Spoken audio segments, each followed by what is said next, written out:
بسم اللہ الرحمن الرحیم، شروع اللہ کے نام سے جو بڑا مہربان اور نہایت رحم والا ہے۔ السلام علیکم ناظرین۔ باب نمبر 20، سلام کی اطاعت بھی اسلام کا حصہ ہے۔ حضرت عمار رضی اللہ عنہ فرماتے ہیں، 3 خصلتیں ایسی ہیں جس نے انہیں جمع کر لیا اس نے ایمان مکمل کر لیا۔ اپنے نفس سے انصاف کرنا، دنیا میں اسلام پھیلانا اور تنگ دستی کے باوجود اللہ کی راہ میں خرچ کرنا۔ حدیث نمبر 28، حضرت عبداللہ بن عمر رضی اللہ عنہ سے روایت ہے، ایک شخص نے رسول اللہ صلی اللہ علیہ وآلہ وسلم سے دریافت کیا، کون سا اسلام بہتر ہے؟ آپ نے فرمایا، تو کھانا کھلا، آشنا اور نا آشنا کو سب کو سلام کرو۔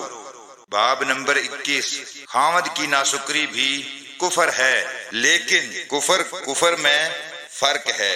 اور اس باب میں ایک حدیث حضرت ابو سعید خدری سے مروی ہے جسے وہ نبی صلی اللہ علیہ وآلہ وسلم سے بیان کرتے ہیں۔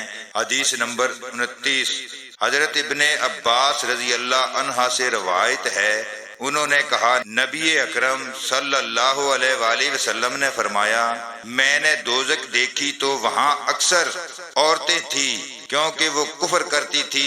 لوگوں نے کہا، کیا وہ اللہ کے ساتھ کفر کرتی ہیں؟